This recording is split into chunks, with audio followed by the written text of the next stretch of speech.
This is VOA News. I'm Steve Miller. Tens of thousands of protesters have marched on the main highway into Jerusalem in a last-ditch show of force aimed at blocking Prime Minister Benjamin Netanyahu's contentious judicial overhaul plan.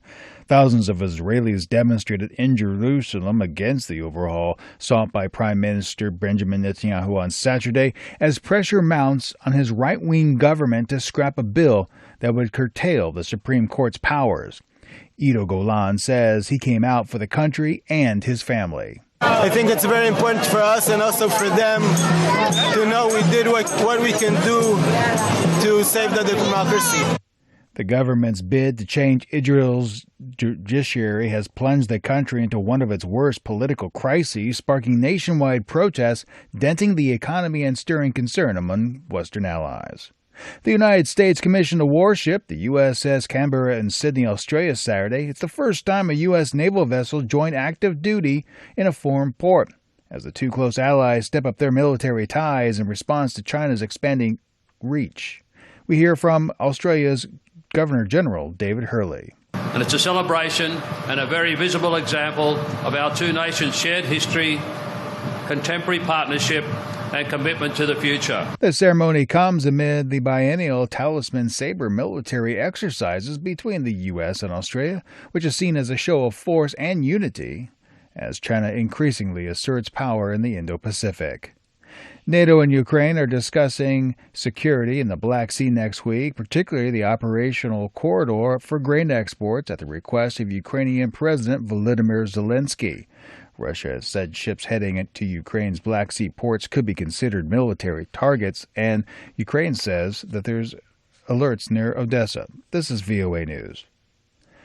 Spain's general election on Sunday could make the country the latest European member to shift to the political right. Most polls put the right-wing Popular Party ahead of the Socialists, but likely needing the support of the extreme-right Vox Party to form a government. Such a coalition would return a far-right force to the Spanish government for the first time since the country transitioned to democracy in the late 1970s following the nearly 40-year rule by dictator Francisco Franco. Prominent Russian nationalist Igor Girkin, who had been publicly accused of President Vladimir Putin and the army top brass of not pursuing the war in Ukraine harshly or effectively enough, was remanded into custody on Friday on charges of inciting extremism. A Moscow court remanded Girkin, who is 52, into the investigative custody until September 18th after he was seized by his ex-employer, the FSB State Security Service. The charges brought about by the prosecutors carry a maximum sentence of 5 years in prison, according to state news agencies. Laurel Bowman has more on the deadly landslides in India earlier this week. The death toll from a landslide in India's western state of Maharashtra rose to 26 on Saturday, a disaster relief official said, with dozens still feared trapped under layers of mud and slush 2 days after the incident. The landslide occurred on Thursday night in a remote mountain hamlet about 60 kilometers from Mumbai, flattening houses. Officials say rescue operations are being hindered by incessant rainfall, poor visibility, and the hilly terrain.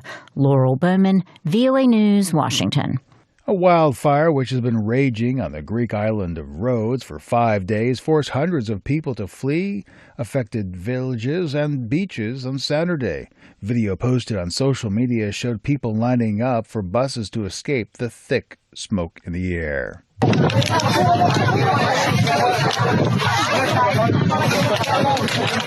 In one short clip, lines of people are seen walking in the village of Kiotari as smoke fills the sky. Other footage shows buses arriving in Pefkos to take people to Rhodes town. Civil protection authorities have warned of a very high risk of wildfires on Rhodes and many other areas in Greece on Sunday, as temperatures are expected to hit 45 degrees centigrade amid a heat wave. Follow the Voice of America on social media. From Washington, I'm Steve Miller, VOA News.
Thank you for watching.